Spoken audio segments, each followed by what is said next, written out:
দুঃখিত, আমি গণ অধিকারের সেক্রেটারি বলছি ভাইকে। ভাই তো এখন বিএনপির সাথে সম্পৃক্ত ছিলেন, হ্যাঁ, এটা বলছেন। এখন বিএনপির সাথে আছেন। জি, তো আপনি কিন্তু একসময় ছাত্রলীগে ছিলেন, এখন কিন্তু এনসিপি তে আছেন। জি জি ভাই, যেভাবে আপনি হচ্ছে বিএনপির মানে একজন এজেন্ট হিসেবে গণ অধিকারে আপনিও যে ছিলেন সময় ছাত্রলীগের এজেন্ট হিসেবে কিন্তু পরবর্তীতে আন্দোলনে আসছিলেন। লম্বা সময় না, আপনি ভাইয়ের যেহেতু সময় আমি এক লাইনও বলি নাই, উনি যাই আমি বলুন কিন্তু না কেন, আপনাকে কোনো না না ব্যক্তিগত আমার আক্রমণ সময় করি বলা না। যাবে আপনি না। যেটা না, শুরু ভাই, করেছেন আমাকে তো উত্তর দিতে হবে। ভাই না, আচ্ছা, রাশেদ, কথার মাঝে না, রাশেদ আপনি খান, আপনার আপনি সময় উত্তর ওনাকে দিবেন শেষ না, করে ভাইয়ের সাথে তারপর এটা আপনি হয়ে যাক, বলবেন। সমস্যা না, আমাদের সম্পর্কের জায়গা ঠিক আছে।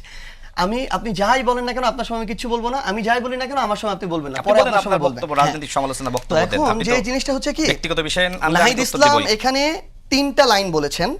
একটা লাইন হচ্ছে যে কেউ যদি আগে ছাত্র দল, ছাত্র শিবির, ছাত্র অধিকার পরিষদ, ছাত্রলীগ যেখানেই থাকুক না কেন, সে যদি এনসিপির আদর্শটা ধারণ করে এনসিপিতে আসতে চায় আসতে পারবে, তবে ফ্যাসিবাদী কর্মকাণ্ডে জড়িত, গণহত্যার অংশগ্রহণকারী বা সমর্থনকারী, চাঁদাবাজি দুর্নীতির অভিযোগে অভিযুক্ত ও সন্ত্রাসী কর্মকাণ্ডে জড়িত কেউ আসতে পারবে না।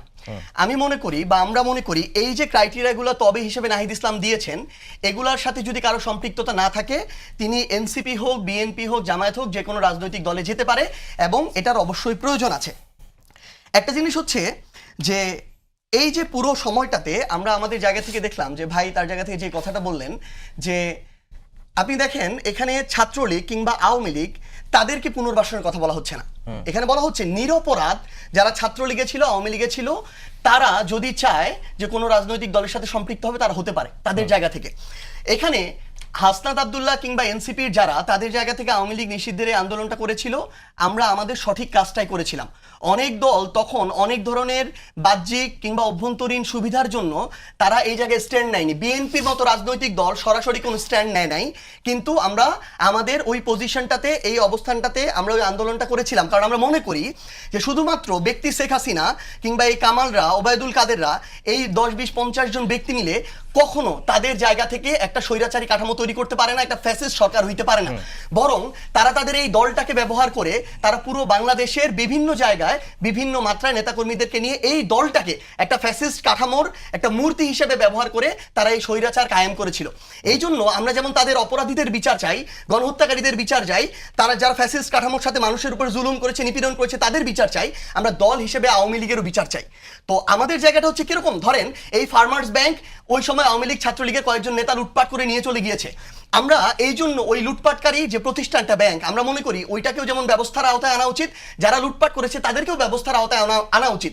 কিন্তু ওইখানে ধরেন এমন কিছু কর্মকর্তা বা কর্মচারী ছিল যারা তাদের জায়গায় কোনো অপরাধের সাথে সম্পৃক্ত ছিল না, যারা বেতনভুক্ত কর্মচারী ছিল, তারা তো এই শাস্তিটা পেতে পারে না কোনো অপরাধ না করে। কিন্তু তারা তো আদর্শটা ধারণ করে না, এটাই তাহলে যে আদর্শ ধারণ করে সে তো তাহলে আমার এখানে আসতে পারবে না। আমরা তো বলেছি এনসিপির আদর্শ ধারণ করে চাইলে আসতে পারে। একইভাবে কেউ যদি মনে করে যে এখনকার যে বিএনপির আদর্শ সেটা ভালো, সেখানে যেতে পারে। কেউ যদি মনে করে জামাতের আদর্শ তার কাছে ভালো, মানে সেখানে যেতে পারে। শুধুমাত্র এনসিপির জন্য না, বরং আমরা মনে করি আমরা যদি এটা আমাদের জায়গা থেকে না করি, তাহলে ওই মানুষগুলো যারা তখন শেখ হাসিনার পক্ষে বা স্বৈরাচারের পক্ষে জুলাই আগস্টের নামে নাই, যেই মানুষগুলো এই আন্দোলনের পক্ষে একটা মনোসম্মতি ছিল, ওই মানুষগুলো যদি রাজনীতি করতে চায়, আপনি যদি এই সুযোগটা তাদের জায়গা থেকে তাদেরকে না দেন অন্য নামে অন্য দলে, তাহলে বরং তারা তাদের জায়গায় পূর্বের দলে ওই ফ্যাসিস্ট কাঠামোতে আবার সংঘবদ্ধ হবে, যেটা সামগ্রিকভাবে বর্তমান বিরাজমান রাজনৈতিক দল এবং অন্যান্য সবার জন্য ক্ষতিকর হবে।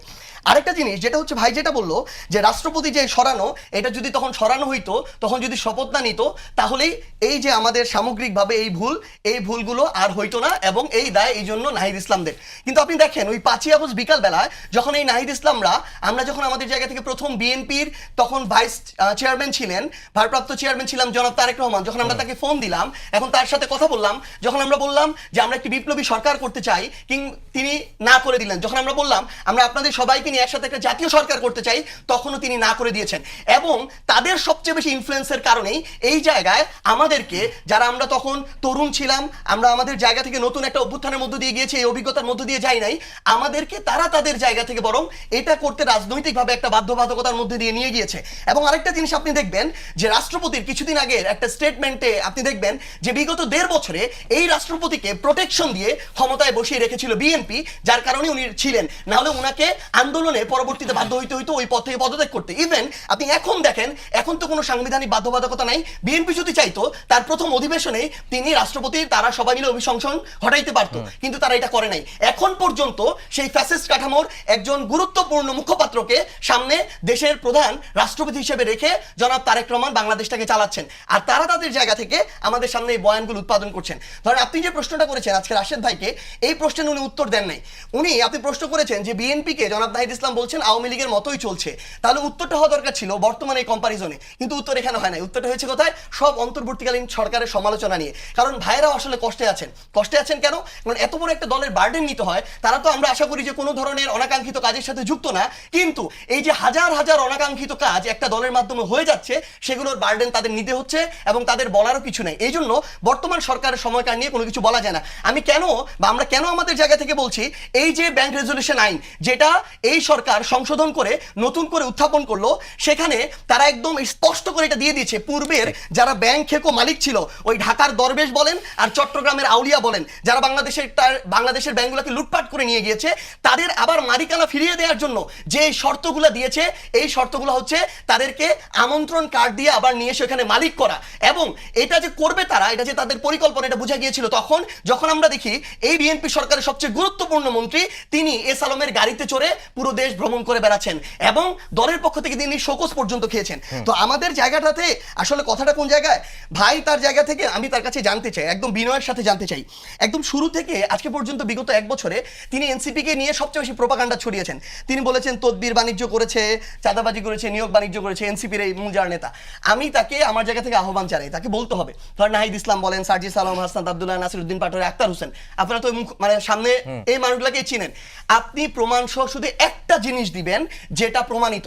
একজন ব্যক্তি আছে জনাব সালাউদ্দিন তানভীর, উনাকে এনসিপিতে আমরা ফিরিয়েছি একদিন আগে, উনাকে নিয়ে যেই ধরনের মিথ্যাচার ভাই করেছিলেন তার জায়গা থেকে, সেই মানুষটাকে বিএনপির সময় দুদক তার বিরুদ্ধে কোনো অভিযোগ প্রমাণিত না হয় তাকে নিষ্পত্তি দিয়েছে এবং আমরা তাকে আবার দলে নিতে বাধ্য হয়েছি। তো ব্যাপারটা হচ্ছে কি, আমাদের ওই মানসিকতার জায়গাটা হওয়া উচিত যে প্রমাণ সাপেক্ষে এরকম গুরুত্বপূর্ণ দায়িত্বে থেকে আমরা সমালোচনা করব, যদি ওটা ভুল প্রমাণিত হয় আমরা অন্তত এইটুকু স্বীকার করব যে আমি ভুল ছিলাম। এইটুকু মানসিকতা না থাকলে তর্কের খাতিরে যদি তর্ক করি তাহলে তো রাজনৈতিক যে ব্যক্তিত্বের জায়গাটা এটা তো নষ্ট হয়। জি রাশেদ খান, আসলে সরকারের যে অনাকাঙ্ক্ষিত কাজের বোঝা সেটি আপনাদের ঘাড়ে আসছে এবং আপনারা আসলে এই কষ্টে আছেন। দেখেন, তার কথাগুলো আমি উত্তর দিই, অবশ্যই উত্তরের মধ্যেই চলে আসবে আপনি যে প্রশ্ন করলেন। বিষয়টা হলো যে আপনি ওই সময় গণ অভ্যুত্থানের শক্তি, আপনার হাতে ক্ষমতা ছিল, আপনি গণ অভ্যুত্থানের ঘোষণা দিয়েছেন। ঠিক ওই দিনই আপনি এবং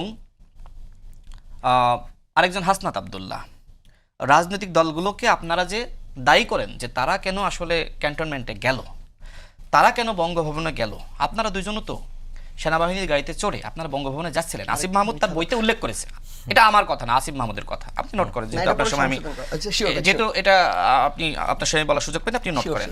আসিফ মাহমুদ তার বইয়ে উল্লেখ করেছে যে ওই সময় তাদের দুজনকে হুমকি দেওয়া হয়েছিল যে তোমরা যদি যাও তোমাদেরকে জাতীয় বেঈমান হিসেবে আখ্যায়িত করা হবে, আসিফ মাহমুদের বইয়ের কথা। এছাড়া দেখেন, আসিফ মাহমুদের বইটাই যদি আপনি বিশ্লেষণ করেন, সেই সময় আপনার ডিবি হেফাজতে তারা দুইজন কত সুখে ছিল। হাসনাত এবং সার্জিস ওই সময় জুস খেত, আর নাহিদ, বাকের মজুমদার আর আসিফ মাহমুদ তাদেরকে বন্দি করে রাখা হতো। এখন ডিজিএফআইয়ের সাথে কাদের সম্পর্ক ছিল, কারা আসলে সেই আপনার মানে 15 জুলাই ঢাকা বিশ্ববিদ্যালয় ক্যাম্পাসে যখন আমার বোনদের উপর হামলা হলো, এরপরে 16 জুলাই কিন্তু একটা প্রেস নোট দেওয়া হয়। তখন ওই প্রেস নোটটা যারা লিখেছিল পরবর্তীতে আবার চেঞ্জ করে দেওয়া হয় যে আলোচনার দরজা খোলা আছে। এটা নাকি ডিজিএফআই চাপে হাসনাত আব্দুল্লাহ সেই সময় ওইটা চেঞ্জ করে। এগুলো সব আসিফ মাহমুদের বইয়ে আছে। এখন আসিফ মাহমুদের বইটাই যদি আপনি পড়েন তাহলে দেখবেন যে কোন দুজন গণ অভ্যুত্থানের নায়ক তারা সবসময় আওয়ামী লীগের সাথে লিয়াজু করে চলেছে। তো আমি সেগুলো নিয়ে যেহেতু আমার ব্যক্তিগত বিষয় আনা হলো, সেজন্য আমি বলছি যে আপনারাও তো আন্দোলনে আওয়ামী লীগ ছাত্রলীগের এজেন্ট হিসেবে ঢুকছিলেন, তাই না? যে সময় ছাত্র জনতা এটাকে এক দফার দিকে নিয়ে গেছে, আপনি দেখেন যে ওই সময় কিন্তু যে সময় তারা 6 জন ডিবি হেফাজতে, ওই সময় কিন্তু ছাত্ররা স্লোগান দেওয়া শুরু করেছে, তুমি কে আমি কে সমন্বয়ক। তো আমি ব্যক্তিগত আলোচনার দিকে যেতে চাইনি, যেহেতু আসলে ব্যক্তিগত বিষয় তিনি সামনে আনলেন, যে কারণে আমাকে হালকা বলা লাগলো। এবার দেখেন, তিনি বললেন যে আমি নাকি সুবিধাজনক বক্তব্য সবসময় সামনে আনি। তার একজন ঘনিষ্ঠ বন্ধু, তার খুব ঘনিষ্ঠ বন্ধু, ওই সময় আসলে এই ডিসি নিয়োগগুলো আসলে কিভাবে হয়েছিল, ডিসি নিয়োগগুলো কিভাবে হয়, ওই সময় যারা ডিসি নিয়োগ প্রক্রিয়ার সাথে জড়িত সেই সচিবালয়ে এই দরবেশ বাবা তানভীর তার কি কাজ ছিল? সে কি আসলে কোনো সরকারি কর্মকর্তা ছিল? কিন্তু দুদক এছাড়া দেখেন দুদক তো কিছু এনসিটি পায় নাই তার বিরুদ্ধে। এনসিটি আসতেছি, সেখানে আসলে তার কাজটা কি ছিল? সেখানে তার কাজটা কি ছিল? তাদেরকে আসলে ওই জায়গাটাই কারা বসিয়েছিল? তিনি তো গণ অভ্যুত্থানের এমন কোনো মহানায়ক ছিলেন না যে তিনি আসলে ওইখানে যাবেন, আমরা তাকে চিনতাম না। তো তার দেওয়া প্রাডো গাড়িতে চড়ে কেন হাসনাত এবং সার্জিস ঘুরতো? ঢাকা বিশ্ববিদ্যালয়ে কেন ঘুরেছেন? বিভিন্ন জায়গায় কেন গিয়েছেন? এখন আপনি বলছেন যে স্বরাষ্ট্রমন্ত্রী ওই সময় তিনি একজনের নাকি গাড়িতে উঠেছেন। দেখেন ওই গাড়িটা ওই সময় ওই এলাকার যারা নেতৃবৃন্দ আছে ওই নেতৃবৃন্দরা এনেছিল। এখন ওই সময় তিনি সবেমাত্র নির্বাসিত জীবন শেষে বাংলাদেশে ফিরেছেন। এই ম্যানেজমেন্ট কি তার পক্ষে করা সম্ভব যে গাড়ি কে আনলো কে আনলো না? এখন এই জিনিসটাকে আপনারা বারবার সামনে আনতেছেন, কিন্তু গণ অভ্যুত্থানে তার যে ভূমিকা সেটা তো সামনে আনতেছেন না। তার দেওয়া টাকায় আমি নিজে একজন উপদেষ্টা, ছাত্র উপদেষ্টা, তার মোবাইলটা পর্যন্ত অভ্যুত্থানের সময় কিনে দেওয়া হয়েছিল। এমনকি তার যে ভূমিকা, আপনি জামাতের নেতা বর্তমান এমপি তাহের ভাইকে জিজ্ঞেস করে দেখবেন যে জনাব সালাউদ্দিন আহমেদের ভূমিকাটা কি ছিল। এমনকি জামাতকে মাঠে নামানোর জন্য তিনি জামাতকে বলেছিলেন যে আপনারা মাঠে নামেন, হেফাজতে ইসলামকে বলেছিলেন, ইসলামিক দলগুলোকে সমন্বয় করার দায়িত্বে তিনি ছিলেন। এখন তাকে আপনারা এমন ভাবে তুলে ধরার চেষ্টা করেন যে তিনি গণ অভ্যুত্থানে ভূমিকা রাখেননি, তিনি ভারতে আসলে এমনি গিয়ে আরামে এসেছিলেন, তাকে গুম করা হয়নি। তো আপনারা গুম অধ্যাদেশ নিয়ে এত কথা বলেন, কিন্তু একজন মানুষ যিনি এত ক্লিন ইমেজে, সেই মানুষটিকে আপনারা বারবার বিতর্কিত করার চেষ্টা করছেন। আপনি সমালোচনা করেন, তার ভুলগুলো নিয়ে সমালোচনা করেন, কিন্তু তাকে যেভাবে রয়্যাল এজেন্ট আর শ্রীলং সালাউদ্দিন বলার চেষ্টা করছেন, সে তো গণ অভ্যুত্থানে রাজনৈতিক জায়গা থেকে কতটুকু ভূমিকা রেখেছে সেই স্টাডি তো আপনাকে থাকতে হবে। থাকার পরে যদি মনে হয় যে না তার গণ অভ্যুত্থানে মানে ভূমিকা নাই, সেক্ষেত্রে আপনি কথা বলতে পারেন। কিন্তু আমি মনে করি গণ অভ্যুত্থানে যে মা এক বোতল পানি এনে একজন আন্দোলনকারীকে খাওয়াইছে, সেই মারও বিশাল ভূমিকা আছে। সেই মাকে আপনি ছোট করতে পারেন না। সেই জায়গায় বিএনপি বড় দল হিসেবে এত বড় অভ্যুত্থান ঘটে যাচ্ছে, ছাত্র জনতাকে গুলি করে হত্যা করা হচ্ছে নির্বিচারে পাখির মতন। আপনার কি মনে হয় সেই গণ অভ্যুত্থানে বিএনপি চুপ করে বসেছিল? বিএনপি নেতৃবৃন্দরা চুপ করে বসেছিল?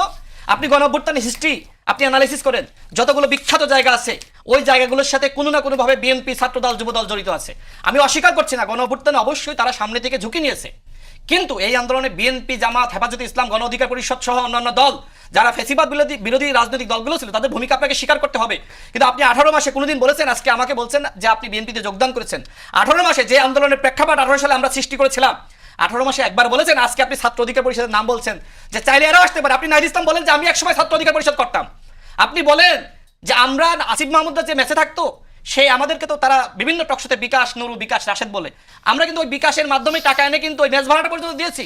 গণ অভ্যুত্থানের সময় একবার স্বীকার করেছেন যে গণ অভ্যুত্থানে আমাদের ভূমিকা আছে, সব ক্রেডিট তো আপনারা নিয়েছেন। তাহলে আপনারা ভুল করলে তার দায়টা নেবেন না?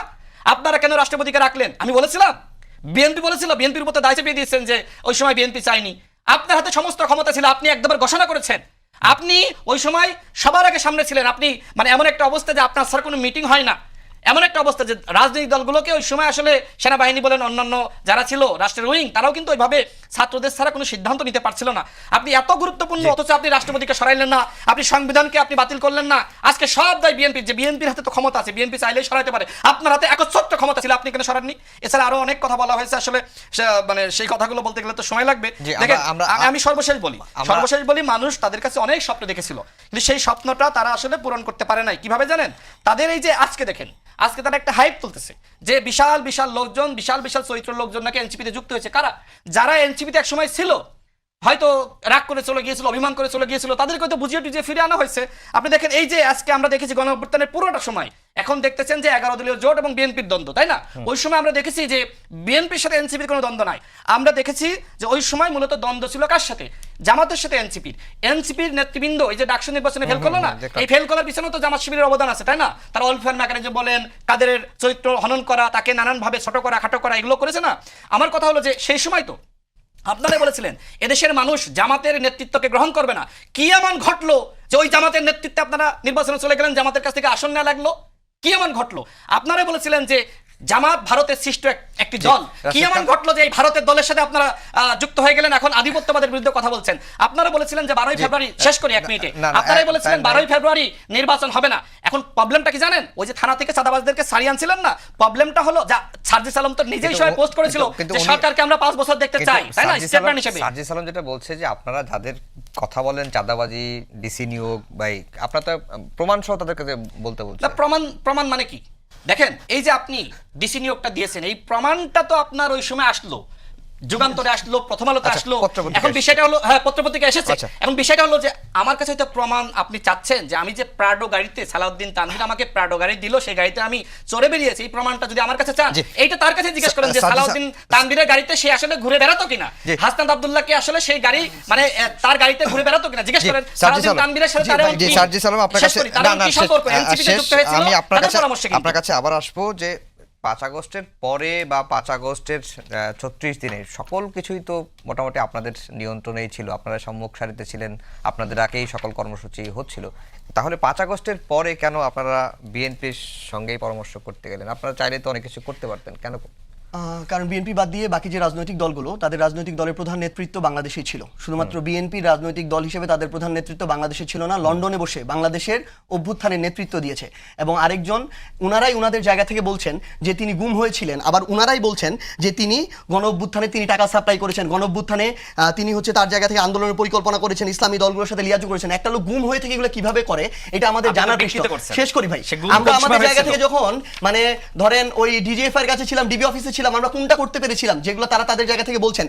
তিনি তার জায়গা থেকে এই পর্যন্ত আমি বললাম বিগত 1.5 বছরে মানে সবচেয়ে বেশি আজকে দাঁড়িয়েও তিনি যে মিথ্যাচারগুলো করলেন তার জায়গা থেকে বিন্দুমাত্র প্রমাণ ছাড়া একজন গুরুত্বপূর্ণ রাজনৈতিক ব্যক্তিত্বের প্রত্যেকটা কথার দায়িত্ব নেওয়ার মতো তার ওই অ্যাবিলিটি থাকা উচিত। আমি তাকে তার জায়গা থেকে বলছি, আসিফ মাহমুদের যেটা বললেন যে আমাদের দুইজনকে নাকি আর্মিতে গাড়িতে উঠানো হয়েছিল, আর্মি যদি ধরেন সাপোজ গাড়িতে উঠায় আর আপনি যদি তারপরও আর্মির সাথে তর্ক করে নেমে যান, আর্মি ওই দিন যদি তাকে বলতো গাড়িতে উঠে রেখে যেতে হবে সেও যেত, তারপরও আসিফ মাহমুদের সংশোধন করেছে। কারণ আমাদের সাথে কথা বলে উনি ওই বইটা ক্রস চেক করা উচিত ছিল তার জায়গা থেকে যে আসলে আমাদের সাথে এটা হয়েছে এই দোষটা আমার হয়েছিল নাই, কিনা। এই দোষটা হলো আসিফ মাহমুদের। আসিফ মাহমুদের, আমি আমার সাথে এটা কখনো হয় না, কিংবা